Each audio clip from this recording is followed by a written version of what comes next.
পাবনা ঈশ্বরদীর রূপপুরে প্রায় ১০০ বিঘা জমির ফসল নষ্ট করে মাটি ভরাটের অভিযোগ উঠেছে।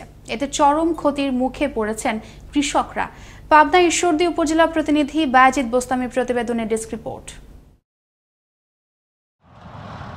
প্রায় ৪০ বছর ধরে রেলওয়ের জমি লিজ নিয়ে চাষাবাদ করছেন স্থানীয় কৃষকরা। তাই এবারও লিজ নবায়ন করে আবাদ শুরু করেছিলেন, কিন্তু কৃষকদের কোনো প্রকার নোটিশ ছাড়াই এসব জমি রূপপুর পারমাণবিক প্রকল্পের কাছে হস্তান্তর করে রেলওয়ে কর্তৃপক্ষ।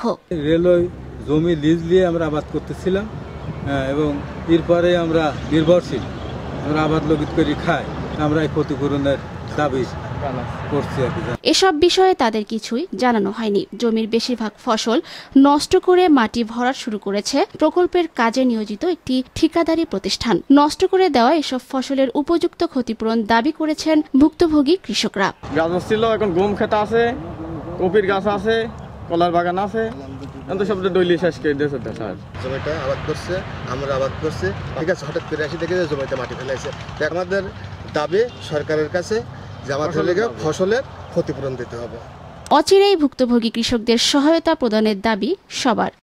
নয়নমণি, Ananda TV, national desk. Chuadanga motorcycle ও ট্রাকের মুখোমুখি সংঘর্ষে পুলিশের উপপরিদর্শক মিল্টন কুমার সরকার নিহত হয়েছেন। রোববার রাতে দামুর হুদা দর্শনার সড়কে এ দুর্ঘটনা ঘটে।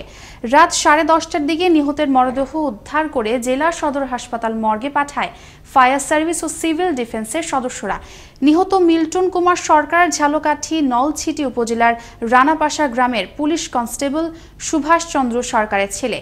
ঘটনাস্থল পরিদর্শন করেছেন পুলিশ সুপার জাহিদুল ইসলাম এবং সংসদ সদস্য আলী আজগার টগর। বরিশালে ২৭তম বিভাগীয় বার্ষিক ক্রীড়া প্রতিযোগিতা অনুষ্ঠিত হয়েছে। সকালে নগরীর বঙ্গবন্ধু উদ্যানে প্রতিযোগিতার উদ্বোধন অনুষ্ঠান অনুষ্ঠিত হয়। বিভাগীয় কমিশনার মোহাম্মদ ইয়ামিন চৌধুরীর সভাপতিত্বে প্রধান অতিথি ছিলেন বাংলাদেশ কর্মচারী কল্যাণ বোর্ডের মহাপরিচালক সত্যব্রত সাহা। বিশেষ অতিথি ছিলেন অতিরিক্ত বিভাগীয় কমিশনার মোহাম্মদ জাকারিয়া, জেলা প্রশাসক এস.এ. মজিউর রহমান সহ অন্যরা। এ সময় প্রশাসনের ঊর্ধ্বতন কর্মকর্তা, বিভিন্ন শিক্ষা প্রতিষ্ঠানের শিক্ষক শিক্ষিকা ও সুশীল সমাজের প্রতিনিধিরা উপস্থিত ছিলেন। নোয়াখালীতে নোভেল করোনা ভাইরাস প্রতিরোধের লক্ষ্যে জেলা কমিটির প্রস্তুতি ও অবহিতকরণ সভা অনুষ্ঠিত হয়েছে। সকালে জেলা প্রশাসকের সম্মেলন কক্ষে এ সভা অনুষ্ঠিত হয়। এতে সভাপতিত্ব করেন জেলা প্রশাসক তন্ময় দাস। এ সময় civil surgeon doctor Mominur Rahman, পৌর মেয়র শহীদুল্লাহ খান, সদর উপজেলা চেয়ারম্যান এ.কে.এম. শামসুদ্দিন জেহান, 250 শয্যা নোয়াখালী জেনারেল হাসপাতালের পরিচালক ডক্টর খলিলুল্লাহ, অতিরিক্ত পুলিশ সুপার দীপক জ্যোতি খিসা সহ অন্যরা উপস্থিত ছিলেন।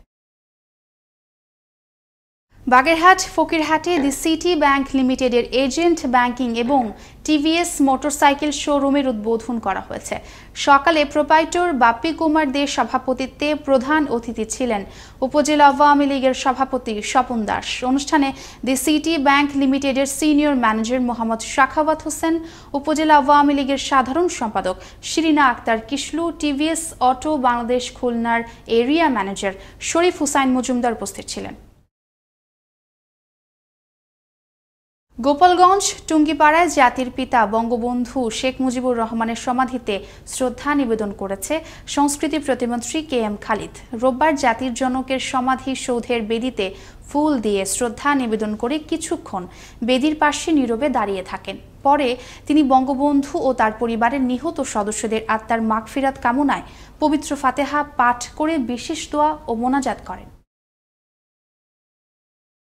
তথ্য প্রযুক্তির যুগে ইট পাথরের শহরে বাঙালির ঐতিহ্যবাহী বিনোদন ভুলতে বসেছে তরুণ প্রজন্ম। এসব বিনোদন অধিকাংশই আজ বিলুপ্তির পথে।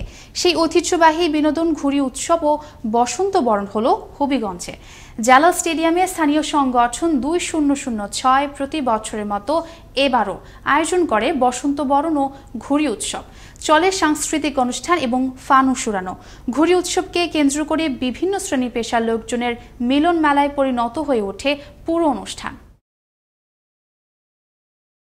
ময়মনসিংহ হালুয়াঘাটে মুজিব বর্ষ উপলক্ষে আলোচনা সভা অনুষ্ঠিত হয়েছে।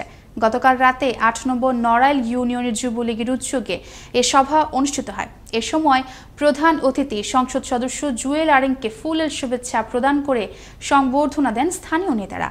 অনুষ্ঠানে বিশেষ অতিথি ছিলেন উপজেলা আওয়ামী লীগের ভারপ্রাপ্ত সভাপতি কবিরুল ইসলাম বেগ, ভারপ্রাপ্ত সাধারণ সম্পাদক আব্দুর রশিদ, যুগ্ম সম্পাদক মোর্শেদ আনোয়ার খোকন, অফিসার ইনচার্জ মোহাম্মদ আলী মাহমুদ, উপজেলা যুবলীগের আহ্বায়ক নাজিম উদ্দিন সহ অন্যান্যরা। জামালপুরের সদরের ইটাইল ইউনিয়নের কৃষক শরাফত আলী প্রকৃত হত্যাকারীদের গ্রেফতার ও দৃষ্টান্তমূলক শাস্তির দাবিতে বিক্ষোভ মিছিল ও প্রতিবাদ সমাবেশ করেছে স্থানীয়রা। এ সময় ইটাইল বাজার থেকে বিক্ষোভ মিছিল বের হয়ে বিভিন্ন সড়ক প্রদক্ষিণ করে। পরে শৈলের কান্দা উচ্চ বিদ্যালয় মাঠে এক প্রতিবাদ সমাবেশে বক্তব্য রাখেন ইটাইল আওয়ামী লীগের সহ সভাপতি এমদাদুল হক, যুবলীগ সাধারণ সম্পাদক হামিদুল হক, নিহত স্ত্রী বেলি বেগম, নুরুদি তদন্ত কেন্দ্রের আইসি সজীব সহ আরো অনেকে। মাদারীপুর রাজৌরি মুজিব বর্ষ উপলক্ষে বঙ্গবন্ধু ফুটবল টুর্নামেন্ট শুরু হয়েছে। রোববার বিকেলে উপজেলার খালিয়া রাজারাম ইনস্টিটিউশনের মাঠে এই টুর্নামেন্ট অনুষ্ঠিত হয়। খেলার পৃষ্ঠপোষকতা করেন জেলা আওয়ামী লীগের সভাপতি শাহাবুদ্দিন আহমেদ। উদ্বোধন করেন জেলা প্রশাসক ওয়াহিদুল ইসলাম ও পুলিশ সুপার মাহবুব হাসান। উদ্বোধনী খেলায় শেখ রাসেল ক্রীড়া চক্র 4-1 গোলে ফরিদপুর মধুখালী একাদশকে পরাজিত করে।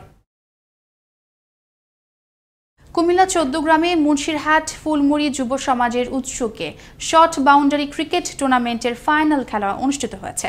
এতে প্রধান অতিথি ছিলেন মুন্সিরহাট ইউনিয়ন চেয়ারম্যান মাহফুজ আলম, সভাপতিত্ব করেন হাসান হাজারি। বিশেষ অতিথি ছিলেন মুন্সিরহাট ইউনিয়ন আওয়ামী লীগের যুগ্ম সাধারণ সম্পাদক আব্দুল মতিন এবং ইউনিয়ন যুবলীগের সিনিয়র সহ সভাপতি আলাউদ্দিন মজুমদার বাবু, ইউনিয়ন আওয়ামী লীগের শিক্ষা বিষয়ক সম্পাদক সুব্রত টোটন। জামালপুর সরিষাবাড়ি চরগিরিশ ইউনিয়ন মহিলা আওয়ামী লীগ ত্রিবার্ষিক সম্মেলন অনুষ্ঠিত হয়েছে। বিকালে রঘুনাথপুর হাই স্কুল মাঠে এ সম্মেলন অনুষ্ঠিত হয়। এ সময় 8 নম্বর চরগিরিশ ইউনিয়ন শাখার সভাপতি গাজী আব্দুস সামাদের সভাপতিত্বে প্রধান অতিথি ছিলেন সাবেক সংসদ সদস্য তানভীর শাকিল জয়। প্রধান বক্তা ছিলেন গাজীপুর উপজেলা শাখার সাধারণ সম্পাদক খলিলুর রহমান সিরাজি। জামালপুরে ট্রাক ও কাভার্ড ভ্যানের মুখোমুখি সংঘর্ষে কাভার্ড ভ্যান চালকের মৃত্যু হয়েছে। আজ ভোরে সদর উপজেলার জামালপুর টাঙ্গাইল মহাসড়কের হরিদ্রা হাটা এলাকায় এ দুর্ঘটনা ঘটে। নারায়ণপুর পুলিশ জানায়, ভোরে সদর উপজেলার জামালপুর টাঙ্গাইল মহাসড়কের হরিদ্রা হাটা এলাকায় টাঙ্গাইলের মধুপুরগামী একটি ট্রাকের সাথে বিপরীত দিক থেকে আসা একটি কাভার্ড ভ্যানের মুখোমুখি সংঘর্ষ হয়। এতে ঘটনাস্থলে কাভার্ড ভ্যানের চালক শাহিন মিয়ার মৃত্যু হয়। পরে পুলিশ গিয়ে নিহতের লাশ উদ্ধার করে নারায়ণপুর তদন্ত কেন্দ্রে নিয়ে যায়। ময়মনসিংহ ভালুকায় আন্তর্জাতিক নারী দিবস উদযাপন করা হয়েছে। এ উপলক্ষে উপজেলা প্রশাসন ও মহিলা বিষয়ক অধিদপ্তরের উদ্যোগে র্যালি অনুষ্ঠিত হয়েছে। পরে র্যালিটি শহরের প্রধান সড়ক প্রদক্ষিণ করে। এতে সভাপতিত্ব করেন এসিলেন্ট রমেন শর্মা। বক্তব্য রাখেন উপজেলা ভাইস চেয়ারম্যান রফিকুল ইসলাম পিন্টু, মহিলা ভাইস চেয়ারম্যান সেলিনা রশিদ, মহিলা বিষয়ক কর্মকর্তা জাহিদা ফেরদৌসি, পরিসংখ্যান কর্মকর্তা শাহজাদা মিয়া। চুয়াডাঙ্গায় শিশু শ্রম পরিবীক্ষণ কমিটির সেমিনার অনুষ্ঠিত হয়েছে। রোববার দুপুরে জেলা প্রশাসকের সম্মেলন কক্ষে এ সেমিনার অনুষ্ঠিত হয়। এতে প্রধান অতিথি জেলা প্রশাসক নজরুল ইসলাম সরকার। বিশেষ অতিথি ছিলেন কলকারখানা ও প্রতিষ্ঠান পরিদর্শন অধিদপ্তর কুষ্টিয়া জোনের উপমহাপরিদর্শক হাসিবুজ্জামান, সিভিল সার্জন প্রতিনিধি ডক্টর শামীম কবির সহ বিভিন্ন সরকারি বেসরকারি কর্মকর্তারা উপস্থিত ছিলেন।